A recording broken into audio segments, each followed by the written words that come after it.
And here we go. We see on the left Chad Havas. And on the right, Phan. I'm going to say that that's how that's pronounced. I could be wrong. Phan, probably. Yeah, it looks like that would be the pronunciation. It sounds like Chad is a local guy, and I'm not sure if I don't really have any intelligence that we've done on Phan yet, but we'll get that to you as it comes, if there is any. All right. One of the things that we try to do is if we get stories, we've got a runner here at the Star City Games event who is out there on the floor getting us information, and then we also have the print coverage side here, and make sure you also, besides watching us here, go check out that print coverage. There's all kinds of stuff that's being produced here for your, knowledge and information and interest. So it's actually been a while since I've seen Turbo Fog with the actual card Fog. That's pretty true. Well, Turbo Fog goes in cycles of being a deck and not being a deck. Fog hasn't, I think that's a fair statement though. Oftentimes does not end up playing Fog. There's a lot of other cards, like things I mentioned before, Pawn Lullaby, Dawn Charm, that do tend to do what Fog does, but also you want to try to find a Fog with some extra utility in it. The Fogs right now in the deck in format are fairly weak. You get Blunt the Assault, you get Clinging Vines, and those all really cost more than a Turbo Fog deck wants to be doing. I do like in his sideboard he has an Archangel's Light, which is one of the mythic rares which most people would say is probably not the choice mythic of Dark Ascension. I actually don't even remember what Archangel's Light does. Archangel's Light is a mythic rare. It gains 2 life for every card in your graveyard and then shuffles your graveyard back up, I believe. That's exciting. Does it cost like 7 mana or something? It's a lot of mana. I believe it's 6 or 7. We'll find out. We'll check shortly.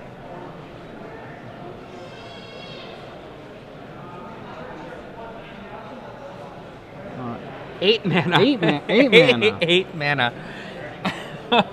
No, I've cast cards like this in the past where you're like able to get 60 life, 40 life off of it and just turn a game around.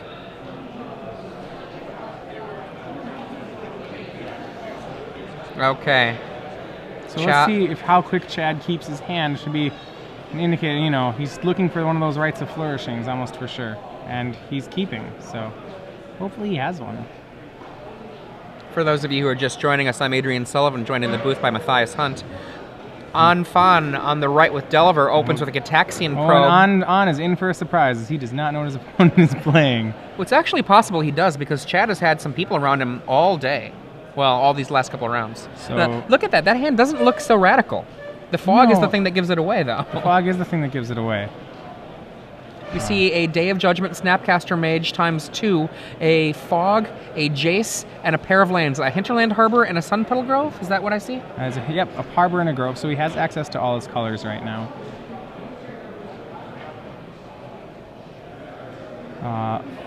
Not many of those cards interact too favorably with Delver. If he slams a Delver of Secrets here, it could be a difficult game for Chad to get back into, as an early flipped Delver would be very hard to answer. And On has neither the Delver nor the Ponder.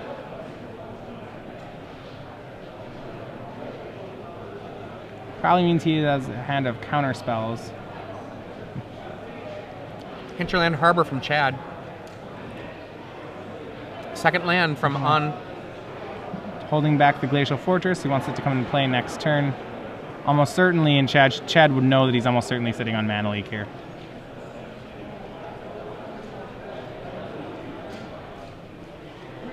Another land from Chad, Sun Petal Grove. On is probably content to wait out here and see whether or not Chad can keep making land drops. There's a Geist. So 6 a turn.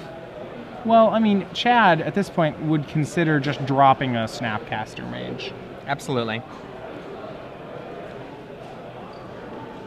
Sometimes because a card has flash, you want to always play it at instant speed.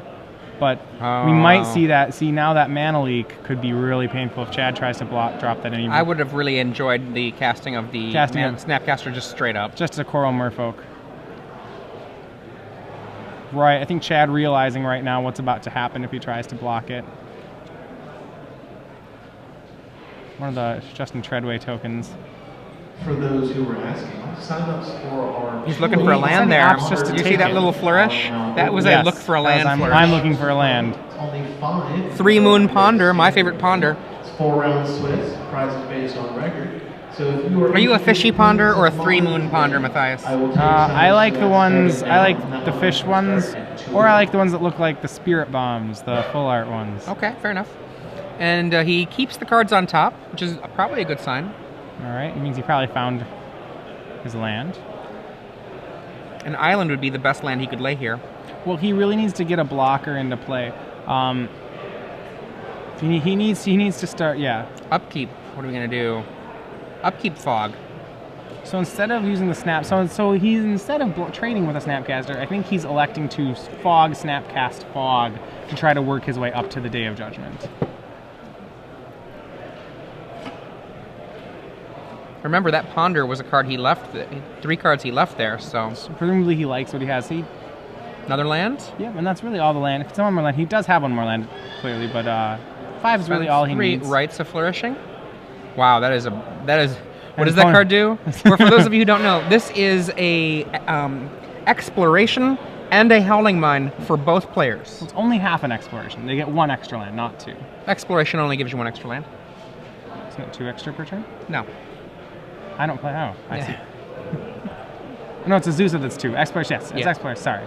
Yes. It resolves. That was very dangerous that Phan let that resolve. If he has a counterspell, letting that resolve is bad. And Phan did have a counterspell. Oh my goodness.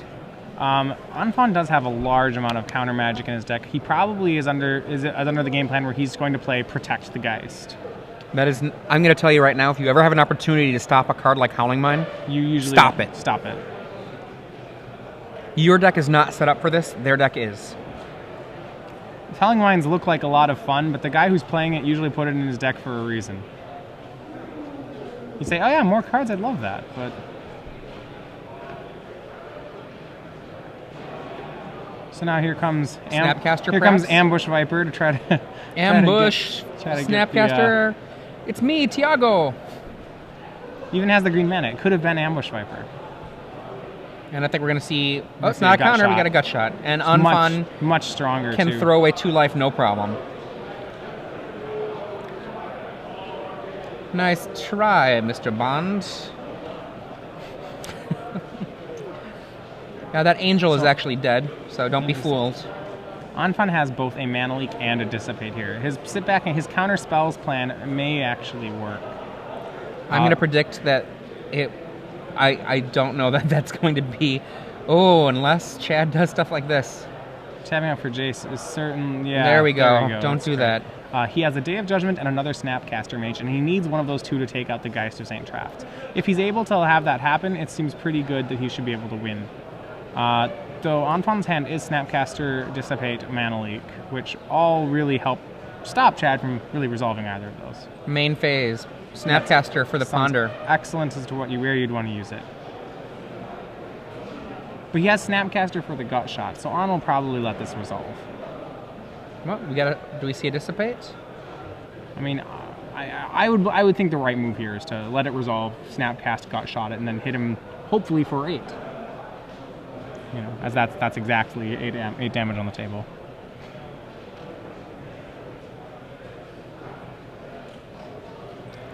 I'm really curious what's in Chad's hand right now.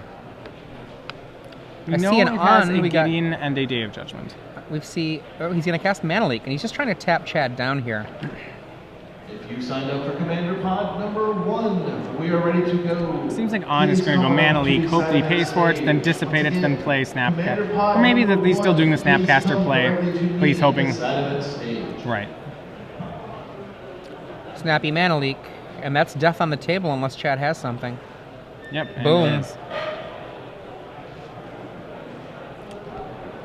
Now, he's really mad at himself here, but I don't know that it actually mattered, honestly, because with the hand that On had, I don't know that there was very much that would be able to help Chad given his hand at that moment. No, his deck was a little expensive there to be able to answer the Geist of St. Traft.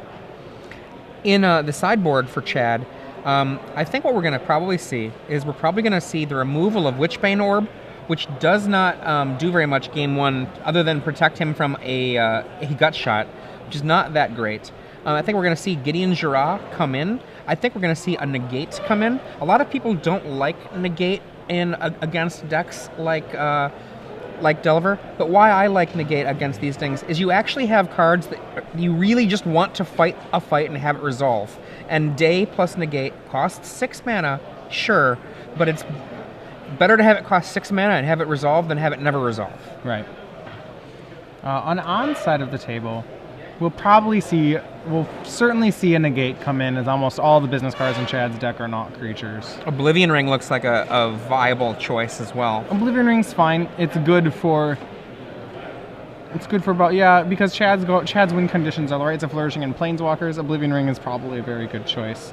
Runechanter's Pike is not very relevant. Gutshot, despite, well, I like Gutshot. Gutshot's probably fine if things that could come out. It's a card that he can... Haunting or Sword of War and Peace are probably the next things you'd look at. Or, the Dungeon Geists, almost certainly. How many Dungeon Geists main? Just one? Just one. Okay. Vapor Snag, basically useful to save a Geist, save a Snapcaster from a Day of Judgment. And that's but probably otherwise, fine. I don't think you want 4. I'd be fine with 3. Yeah, there's a lot of cards, I mean, as typical against Turbo Fog, there's a lot of cards in On's deck that are pretty underwhelming on this board. One of the benefits of being a deck like Turbo Fog, which is to say a rogue deck that's far enough off of the way that other decks operate, is that you can often make the game plans that your opponents have just not be very relevant against you. Yeah, Chad looking pretty unhappy with that. He's like, I'm a tired man. Go ahead. What he did earlier, he telegraphed that he still had a fog in his hand. I think he did have a fog in his hand because he tapped 5 mana, left up in a forest, a hinterland harbor, and was going to cast a 5 mana spell and leave himself with the fog up. But then he was like, man, I just lose to a mana leak then, I shouldn't do that. And then he made another play and then tapped out for the mana leak but didn't leave a green mana open. I think he's hitting himself because I think he thinks his fog would have kept him alive. He doesn't know that On has more Dissipate. Has a Dissipate. Yeah. He doesn't realize that I mean, that's a look right there from Chad. It's a look of somebody who's like, I should have had that. But he's wrong. He was a lot farther, that board state was a lot farther gone. If he doesn't have a way to remove the Geist, the board's a lot farther gone than he realizes. Did that first Snapcaster of Chad's get mana leaked? The first one got shot. Okay, got shot. Just curious.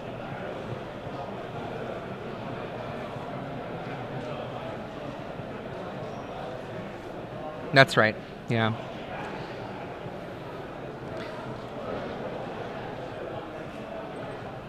This is, I think, the real test of this deck, honestly.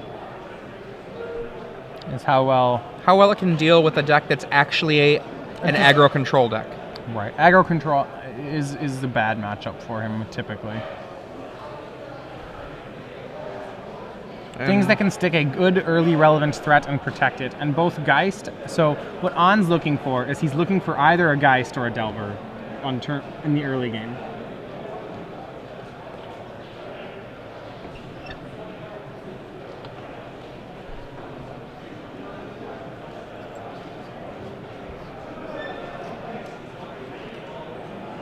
And on, I believe, mulliganing down to 6 here.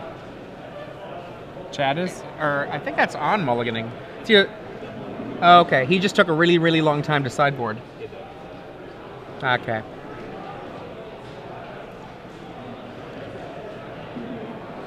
Yeah, Chad was the last player to finish his match last round. Unsurprising, given the archetype that he is playing. Yeah. I actually wrote an article a while back about Turbo Fog.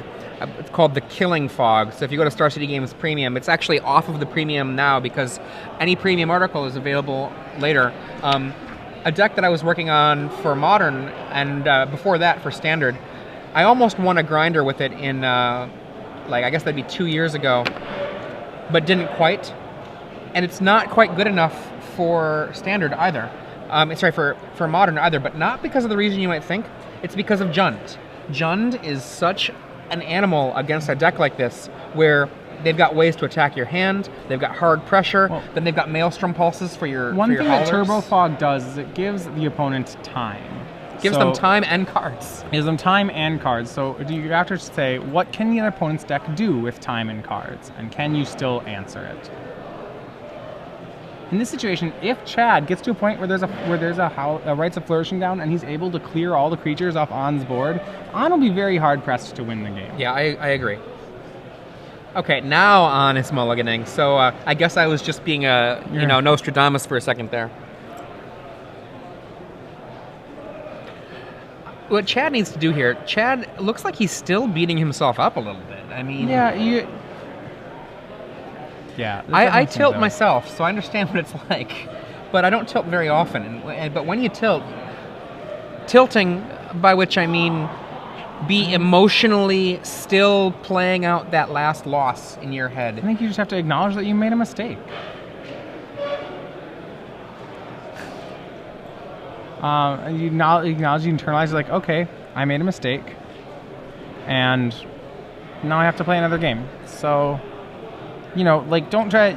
I think you're allowed to feel bad about it, because that's you have to be able to take your feelings in stride about that sort of thing. But keep playing. It doesn't actually have any bearing on your next game, unless you make it have bearing. Right. The only thing we have to fear is fear itself. I don't know. I just came up with that. Oh, it's very nice. Yeah.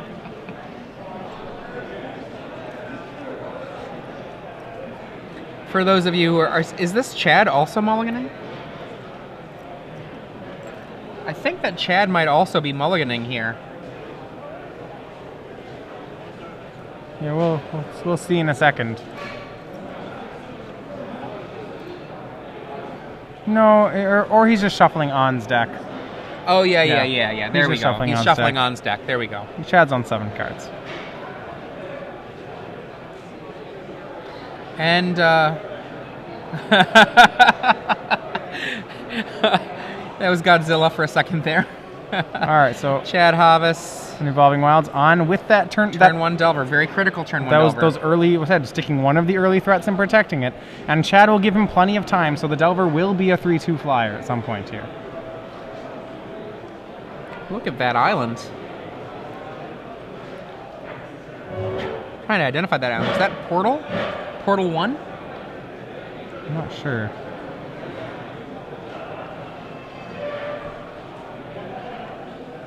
Can't quite tell. It might even be Mirage.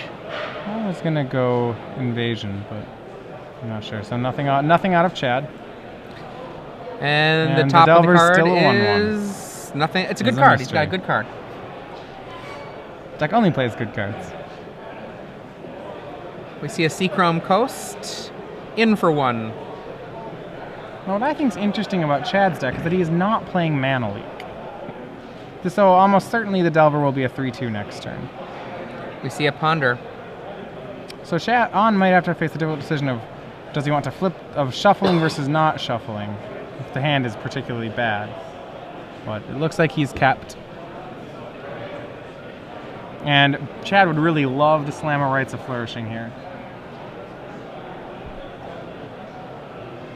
Especially if On has kept an instant on top of the deck here, On will have to draw the card, the instant that was on the top of the deck, as Chad's triggers will go on the stack second and thus resolve first. On will have to draw the card, and by the time he has a chance to reveal off the Delver will not flip. If the second card down is not an instant. Nope, that's not actually quite right, because it's a draw phase effect, not an upkeep effect. It's not an upkeep effect. Oh, it's a draw phase effect. Rites of Flourishing is not at the beginning of your upkeep. Oh, okay, never mind. Yeah, I stand corrected. It triggers on the draw step, so if that card he kept does still flip it. Yeah.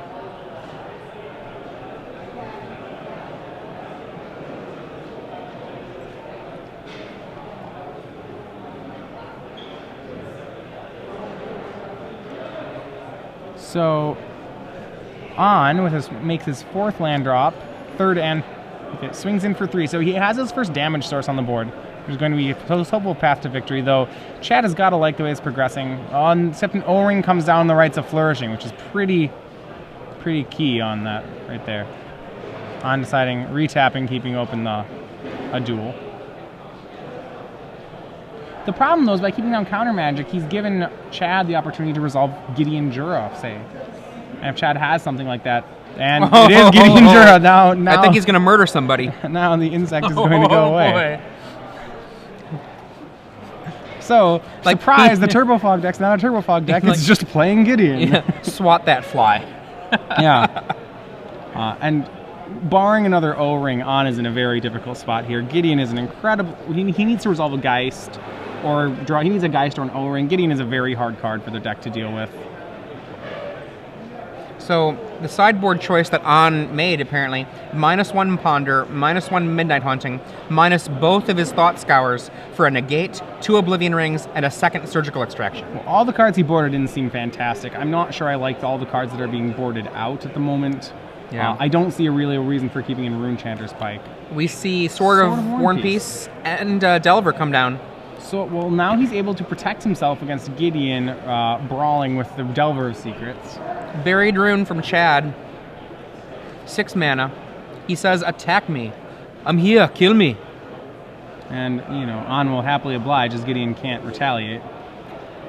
But still another opening for Chad to resolve. Chad is getting free reign to resolve his spells right now, which is excellent. Snapcaster Ponder? Snapcaster. Yep, that's fine with me. Well, On actually with a Surgical Extraction in his hand. But Ponder? but chooses to let it resolve. Or let the Snapcaster resolve. And On clearly showing him that he has the Surgical. Is going to Surgical the Ponder. I mean, honestly, if I'm Chad, I don't like my Ponder going away, but that's not a terrible thing to have Surgical. The annoying part about the Ponder going away is that it's essentially a discard spell because Chad was prepared to draw a card off the Ponder. Depending on the quality of Chad's hand, that's fine. His hand is a Fog and his own Surgical. Oh, wow. So Chad's going to need to find a way to deal with the Sword of War and Peace on the Delver of Secrets. The first swing of the Sword of War and Peace is not going to take out Gideon. It's going to just knock Gideon down to a 1. Gideon can do his work for at least 1 turn. Right, so Gideon can keep activating. He's just if Chad can find an answer to the sword, On's in a very difficult position. And goodbye 3 Ponders.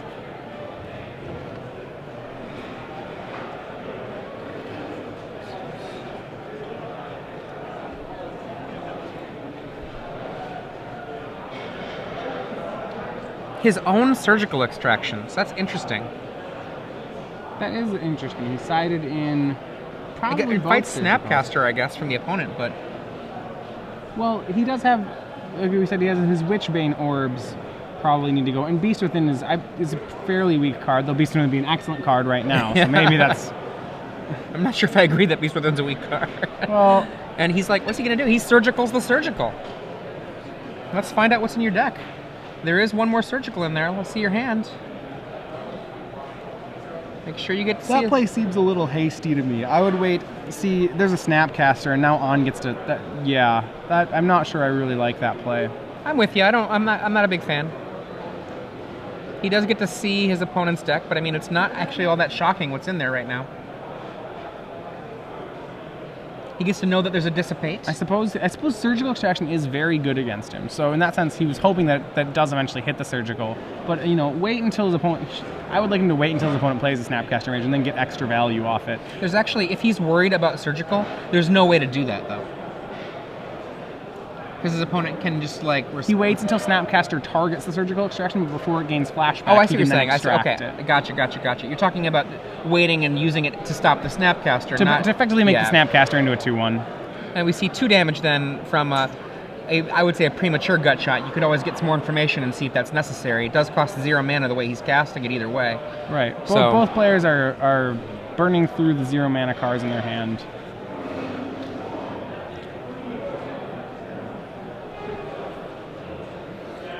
So really it's going to come down to Chad's ability to answer this Sword of War and Peace.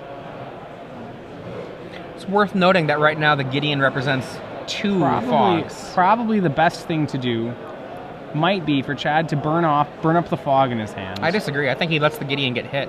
And then, well, as soon as the sooner his hand gets empty, and the extra 1 damage went. Oh no, there's no trigger. So No. it's just okay. That's Even fair if it then. triggered, I don't think so, because you can fog and then Yeah. fog again with a real fog. That's correct. Yeah. Keep attacking my Gideon. What you got? There we go. Before you draw it, you've revealed it. That's fine. And I believe he's drawn another Gideon Jura.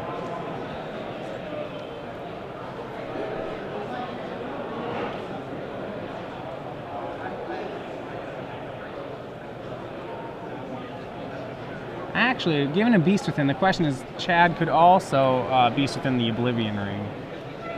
But I think the correct play is still the Sword of War and Peace.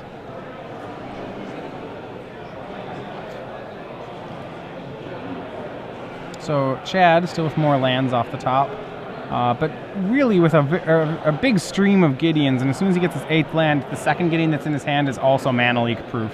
So we're going to see a lot of Mr. Jura. He's using it essentially as well a fog, and hoping to keep that there until he can draw something that is better positioned. On 1 land away from having mana leak, Snapcaster mana leak, which would probably answer any threats that Chad could have. So he ticks up Gideon, but Gideon looking to finally can eat a lethal amount of damage. But there's another fog. Buying essentially 2 more turns of Gideon Jura, so he'll go up to 6, then only down to 1. And we have O-Ring for the Gideon. Now, do you think that O-Ring there would have you played the O-Ring in that situation? Well, he gets to hit Chad for 5 plus Chad's hand. Yeah, so 14 to 8 to 2 he gets to put him on a 3-turn clock. Worth noting that Chad has boarded out all but 1 Beast Within.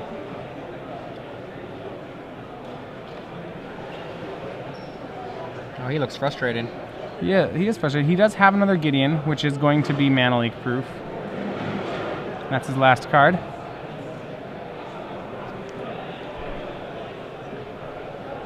Gideon goes up to an 8. What he really needs is he needs to have a Rites of Flourishing, or else his deck isn't going to work. It's very true. He needed to get. I mean, if without the Sword of War and Peace, it's very likely that this Gideon actually does work. But now on the untap, On has exactly 7 damage. And now imagine if he had that Surgical Extraction right there. That would have been very relevant. Though to be fair, that would mean he wouldn't have been able to fog that 1 turn. We're going to see a dead Gideon here. And Chad down to his last draw. I don't know if he has one that saves him.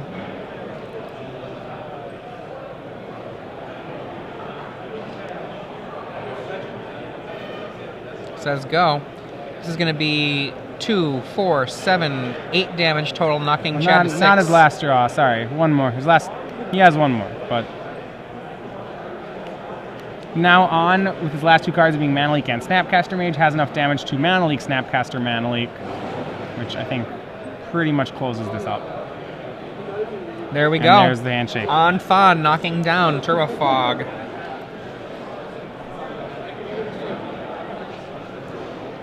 An easy 2-0.